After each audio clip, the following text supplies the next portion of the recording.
Pusat Pelaporan dan Analisis Transaksi atau PPATK mencatat pada kuartal pertama 2025 Januari hingga Maret mencatat ada 1.066.000 pemain judi online di Indonesia dan telah melakukan deposit dana hingga 6 triliun rupiah.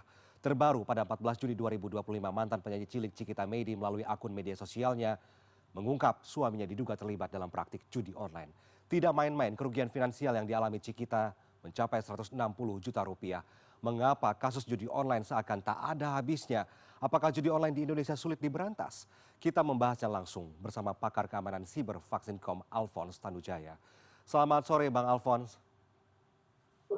Selamat sore, semoga sehat semuanya. Sehat. Bang Alphonse, ini pemain judi online ini datang dari berbagai latar belakang profesi ya. Bahkan sampai keluarga artis pun bisa terjerat judi online. Cikita Meidy mengungkap suaminya menggelapkan dana perusahaan 160 juta rupiah. Dari kasus ini, apakah aksi penggelapan dana perusahaan semudah itu untuk dilakukan, Bang Alphonse?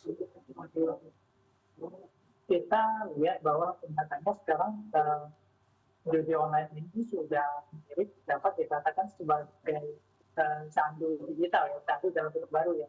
Kalau candu dalam sebelumnya kan candu berubah. Dan ini malah lebih berbahaya, ini adalah candu digital. Dan kita lihat bukan hanya berakibat negatif terhadap masyarakat menengah bawah, bahkan masyarakat yang penghasilannya juga menengah juga mereka bisa tergiur. Padahal ya, jelas sebenarnya judi online ini sebenarnya dapat dirasakan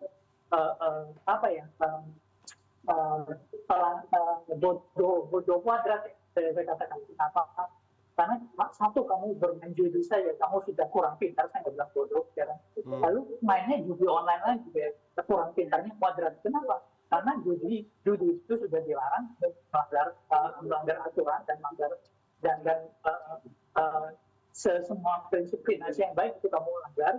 Yang kedua, judi online itu kemenangan diatur oleh Belanda gitu. Bahkan itu bukan judi, itu adalah kemenangan yang dijatuhkan oleh Belanda. Jadi sebenarnya ini adalah kekurang pintaran kuadrat ya gitu. Nah dan yang memang kan ini dari selebritis yang bisa terjerat dan ini memberikan efek kurang baik ya Bang. Ya. Ini artinya mungkin masyarakat juga masih literasinya agak kurang ini tentang teknologi atau sistem judi online begitu. Bang Alphonse, PPATK ini mencatat pada kuartal pertama tahun 2025 ada 71,6% pemain judi berasal dari golongan dengan penghasilan di bawah 5 juta rupiah per bulan dan memiliki pinjaman di luar pinjaman perbankan, koperasi, dan kartu kredit. Ini berarti pemain judi online ini mayoritas terlilit utang begitu ya, seakan judol dan pinjol ini berada dalam satu lingkaran setan. Bagaimana analisa Anda terkait ini? Orang ikut judol tapi juga pinjol begitu. Ya, ini kalau menyangkut masyarakat bawah, dari pemerintah perlu melakukan tindakan yang baik supaya ini tidak makin besar. Jadi dari PPATK kan bisa mengetahui alur dananya, lalu kalau judi online itu mereka sudah terjerat mungkin dopaminnya, rasanya kalau klik pengen menang, kalau menang lalu uang yang harusnya tidak boleh digunakan dipakai uang sekolah lah atau pinjam atau pinjol.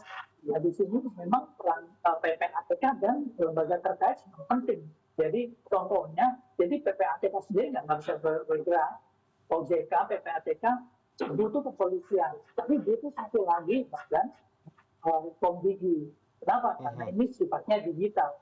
Jadi tiga badan ini ya jadi tulang punggungnya. Jadi Komdigi, PPATK, OJK, dan kepolisian yang harus bertindak gitu. Jadi sebenarnya setiap judi online ini secara teknis tidak sulit untuk diidentifikasi. Setiap ada iklan judi online itu bisa diidentifikasi karena nanti akan mengarah ke nomor WhatsApp. Kalau dihubungi nomor WhatsApp itu akan memberikan nomor rekening untuk store. Lalu mereka memberikan alamat dari server judi online-nya. Nah di sana untuk nomor rekening polisi bisa melacak, untuk nomor rekening polisi bisa minta PPATK OJK untuk melacak dan memberikan tindakan dan menutup rekening itu, dan yang memberikan rekeningnya ditindak. Lalu kalau untuk nomor WhatsApp yang polisi bisa melakukan tindakan dan melacak dan daftarnya gitu, dan diberikan tindakan yang tegas. dan Komdigi itu mereka bisa mengidentifikasi servernya. Jangan iklannya percuma kalau iklannya identifikasi servernya dan diblok. Harusnya itu bisa sangat mempersulit aksi dari video. Ya, ya, ya. Bang Alphonse, ada temuan terbaru dalam laporan PPATK tentang adanya modus baru dalam perjudian online dengan menggunakan deposit pulsa operator seluler. PPATK bahkan mencatat pada kuartal pertama 2025 pemain judul melakukan deposit dana hingga 6 triliun rupiah. Modus deposit pulsa ini dilakukan agar pelaku tidak terlacak PPATK, OJK, dan Polri begitu.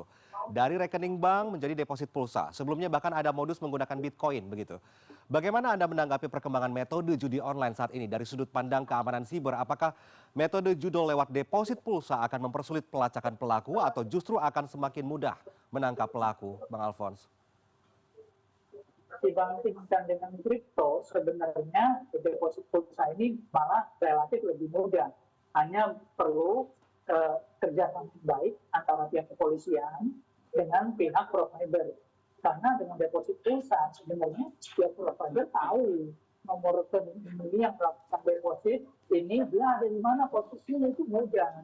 Dari provider bisa tahu ini lokasinya siapa, lalu bisa ada email dari sponsornya, dan itu malah secara teknis lebih mudah dibandingkan dengan kripto. Dan kripto itu juga kemungkinan peminatnya berkurang dan mereka pasti akan mengarahkan ke deposit itu. Kenapa? Karena marketnya besar. Kalau kripto yang ada kripto sedikit gitu. Menurut saya jika ada keseriusan dari pihak berwenang, dari kepolisian lalu dari Komdigi, karena dari providernya kan di bawah Komdigi gitu. Mereka harus bekerja sama memberikan informasi menekan jangan sampai fasilitas provider ini yang disalahgunakan untuk finansial judi online. Ya, ya. Bang Alphonse, ini masyarakat sudah geram ya. Mengapa Satgas Judi Online masih belum bisa membasmi judi online di Indonesia sepenuhnya begitu? Kementerian Komdigi terus berupaya melakukan pemblokiran iklan situs judi online dan lain-lain. Apakah Anda melihat pemerintah melalui Satgas pemberantasan judi online ini bekerja dengan cara yang sudah tepat atau belum dalam memberantas judi online, Bang Alphonse? Sebenarnya kalau dari timnya itu sudah cukup ya. Ada Komdigi, sudah PPATK, OJK, ada kepolisian. Kalau mereka bekerja sama baik dan bekerja dengan cukup hati, saya cukup yakin ini akan bisa ditekan. Tapi kita perlu realistis, kita tidak mungkin bisa membasmi judi online ini 100%, tidak mungkin. Itu tetap akan ada, tapi juga bisa tekan seminimal mungkin, dan dampaknya jangan sampai secara kecil yang menjadi korban, karena itu yang paling penting.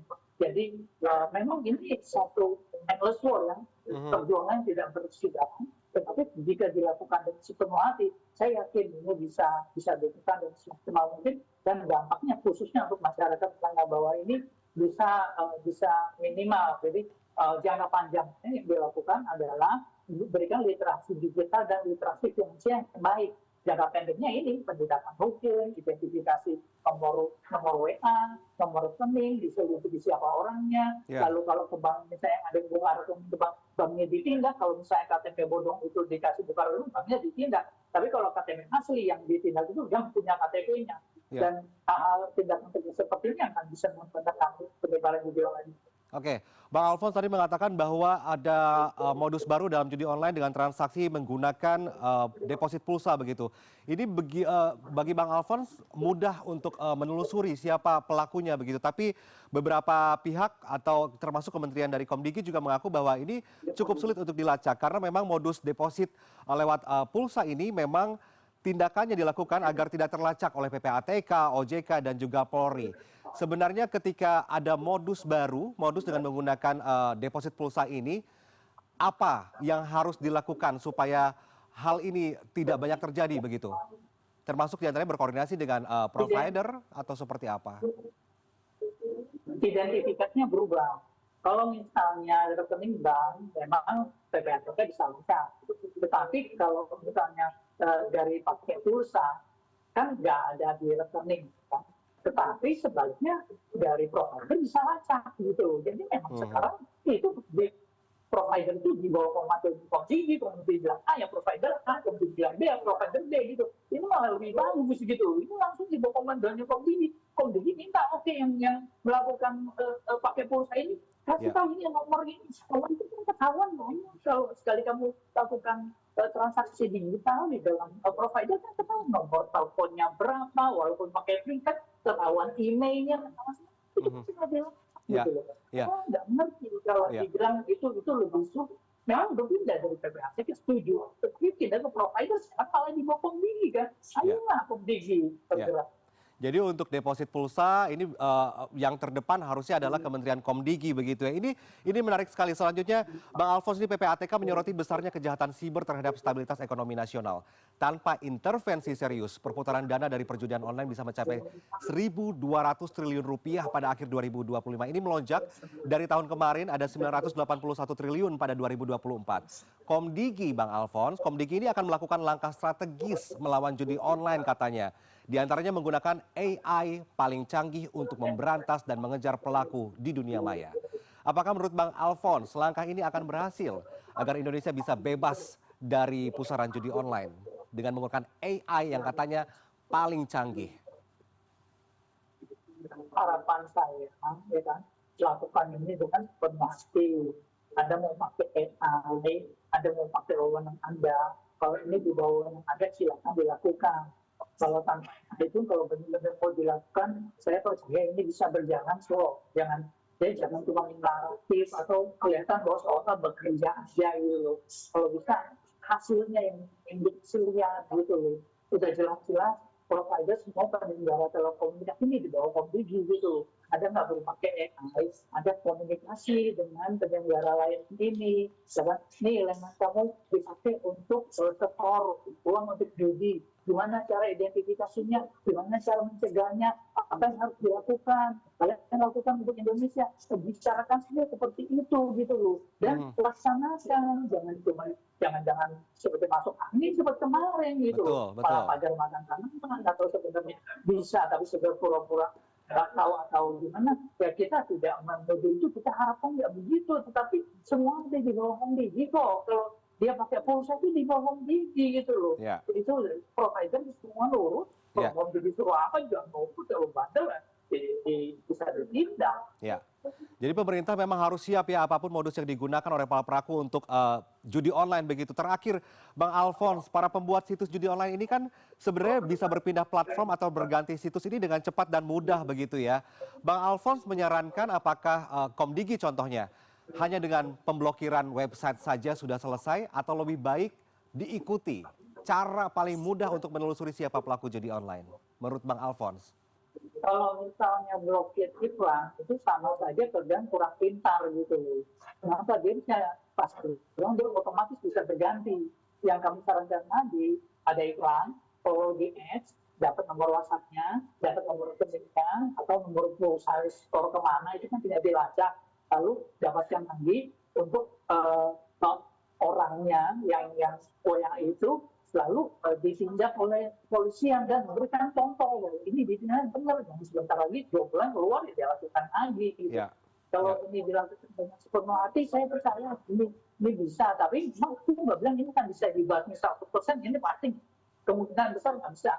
Tetapi kita harus berjuang dan jangan salah gitu. Ya, ya, harus ada koordinasi yang sangat terintegrasi antara Menko Polkam, Polri, Komdigi, OJK, Bank Indonesia juga PPATK juga semuanya harus berkoordinasi dengan sangat baik begitu ya. Terima kasih banyak Alfons Tanujaya bergabung bersama kami di CNN Indonesia Newsroom. Sehat selalu Bang Alfons. Selamat malam.